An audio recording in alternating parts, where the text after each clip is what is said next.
My fiancée came out as bisexual, and said her repressed desires were the reason she cheated on me, but once a cheater always a cheater, so now I'm leaving her to be by herself. Posted by you/I can't touch the ground. My fiancée, Betty, 27F, and I, 30M, got engaged in January after dating for a couple of years. Our plan was to get married next year once we had saved enough money for the wedding. Shortly after getting engaged, we moved in together at the end of January. In May, Betty was a bridesmaid for one of her friends, but I was unable to attend due to my job and the fact that it was a 5-day trip.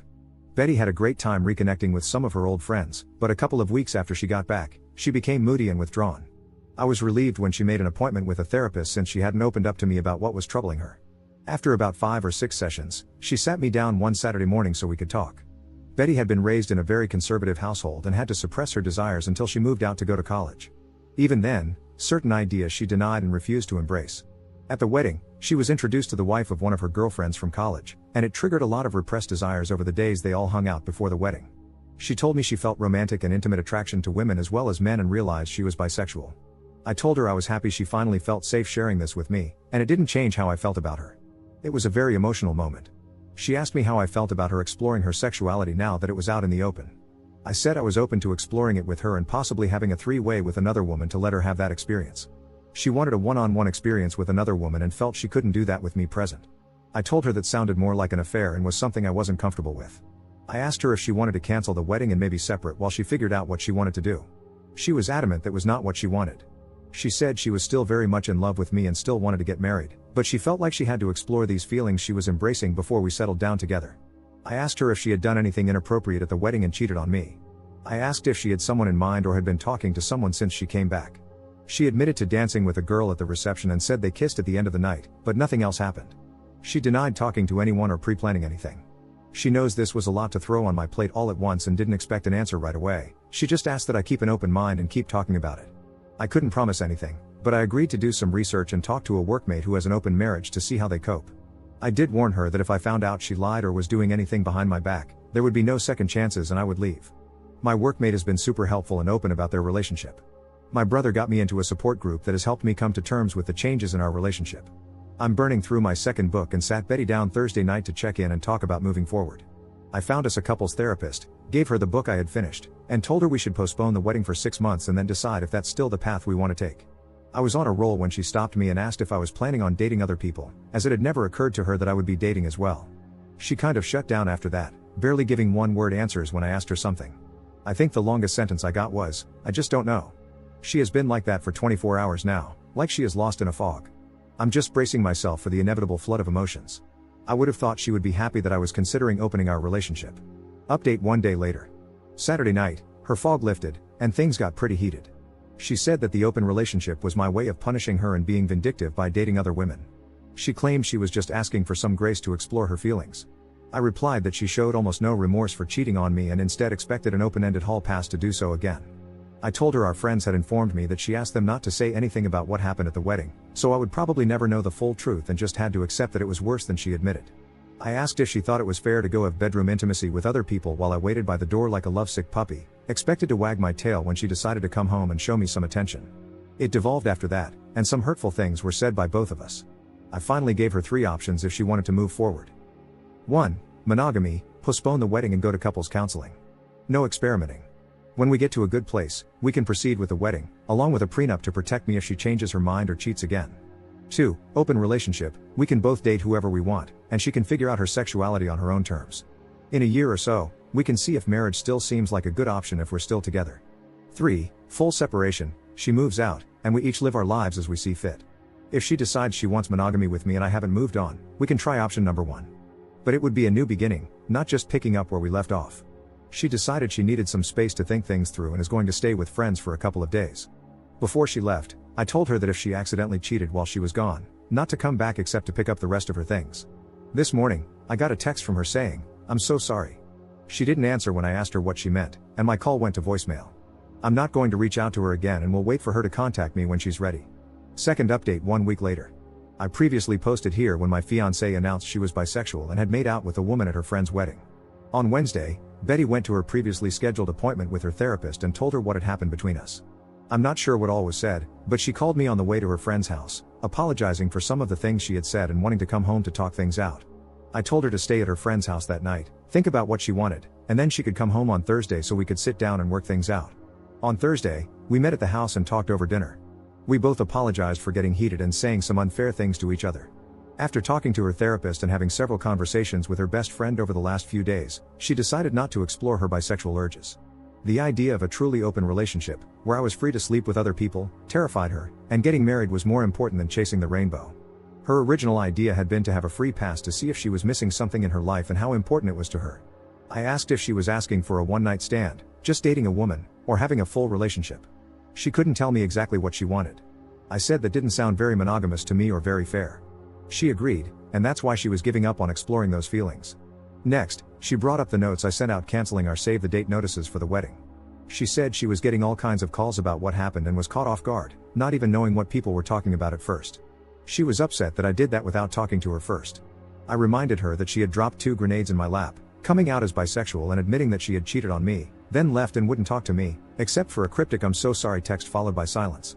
While I never said anything other than that we were having issues and had to postpone the wedding, there was evidently speculation that she had cheated on me. She switched gears and said we could still get back on track and get married next spring. I told her no, because now, whenever one of us is out of town, my mind will be thinking about her cheating again, especially after she came out and wanted to have an affair to explore her sexuality.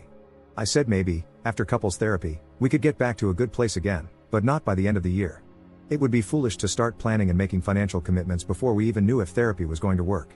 I also told her I wanted a prenup to protect everything I brought into the marriage, as well as my future retirement savings. Plus, she would forfeit any equity if we bought a house. When she protested, I said, if she planned to be faithful and not change her mind later, it would never be an issue, just something to give me peace of mind. It's been an ongoing conversation for the last few days. Betty wants to rug sweep the incident at the wedding and move forward with our wedding. In her opinion, exploring her sexuality is not worth sacrificing our relationship. For now, we are back together and planning on counseling soon. In a moment of post-clarity, I realized that I rushed to embrace the idea of an open relationship to give Betty the freedom to explore her new feelings, but I'm no longer as willing to consider that option. I think separation is the better choice, breaking up, if you will, until we both decide what direction our future lies in and whether it's with each other. It's not what I want, but I also don't want to spend the next 3 to 5 years together only for her to change her mind or cheat on me one day. Edit. Chasing the rainbow was her analogy, not mine. I didn't have a problem with her sexuality, the problem was that she cheated. Granted, she only made out with someone, but then she wanted permission to have bedroom intimacy with someone else. Whether male or female, that's unacceptable in what I thought was our monogamous relationship. Being bisexual doesn't give you the right to have bedroom intimacy with someone else while you're already in an exclusive relationship, it just means you're attracted to twice as many people. We have counseling scheduled to see what's best for us. Until we firmly resolve this issue, we won't be getting married. I don't want to deal with cheating or the possibility of her wanting to open the marriage years down the line, only to end up getting divorced. Third update 2 weeks later. What a crappy week. Counseling started off badly. As soon as we walked into the office, I noticed a large pride flag on the wall, and our therapist seemed very biased toward my girlfriend's predicament. She glossed right over the cheating and jumped straight into how I needed to better support Betty's awakening and help her on her journey. Betty is the one who's confused, and apparently, I'm not giving her a safe place to explore who she is. Nothing about my feelings or needs was addressed. To make matters worse, when the therapist was piling on me, I looked to Betty to stand up for me or say something positive, but I got nothing. That part hurt me the most, and I pretty much shut down for the rest of the session. Toward the end, the therapist did try to re-engage with me, clearly realizing she had completely lost me. On the drive home, Betty tried to talk to me, and I just gave her the same 3 answers I kept repeating to the therapist: sure, nope, and maybe. This was the therapist that her individual therapist recommended to us. The next day, I got a call from Betty's mom at work, asking why we were postponing the wedding, mentioning that her family and friends had already started making plans. I told her she needed to discuss that with her daughter. She kept badgering me, and eventually, I told her that Betty made out with someone at her friend's wedding, and that's why things were on hold. Then I hung up on her. Less than an hour later, Betty called me, demanding to know what I had told her mom. I said I told her that she kissed someone at a wedding and that we were trying to work through it. I didn't mention Betty coming out to me. I told her she needed to sit her mom down and tell her the whole truth, but I'm not going to hold my breath. So, I get this text from her mom telling me I need to suck it up and move past this, even implying that I might be at fault for not going to the wedding with her. It was a huge text, basically giving me a lecture and trying to tell me what I need to do. When Betty got home from work, I showed her the text and told her she needed to do something about her mom, or I would enlighten her with the full story of all our problems the next time she tried to tear into me. Betty said she would handle her mom and made me promise to give her some time to tell her everything. Also this week, Betty has gotten very protective of her phone. Yeah, major red flag.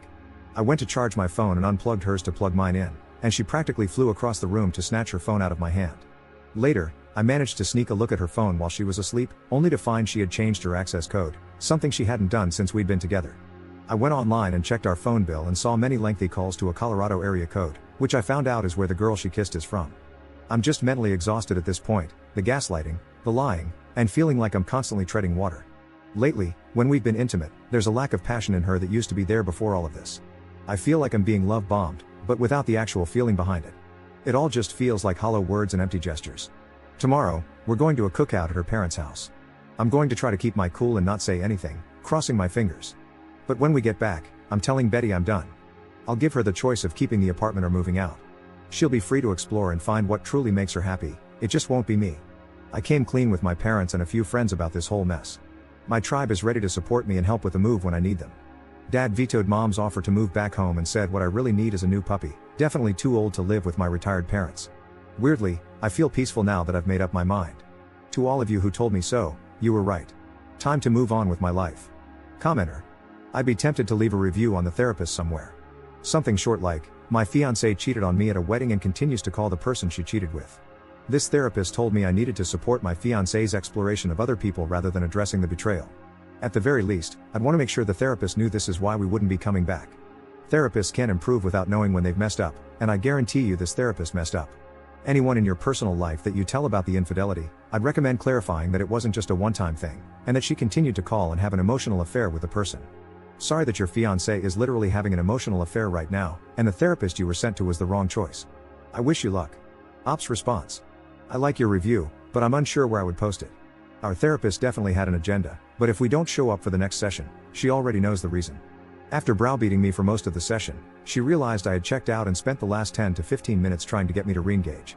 She tried to shake my hand as I left, but I just silently got up and left her office. I haven't confronted Betty about the phone calls yet, but I plan to ask her about them tonight before I tell her we're done. My family and friends, who I told yesterday, know about everything, including the calls. For now, my stress levels are surprisingly low now that I know what I want to do. My sister will be at my house when we get back and plans to stay at least the night while I tell Betty my decision. Fourth update one day later. Betty and I returned early from a cookout at her parents' house. I had planned for my sister to be at our house when we got back as a witness but had to wait a couple of hours for her to show up. Once she arrived, I got us all in the living room and told Betty I couldn't do it anymore and was throwing in the towel. I said I had lost all trust in her, couldn't see a way forward, and that the best choice was for us to go our separate ways.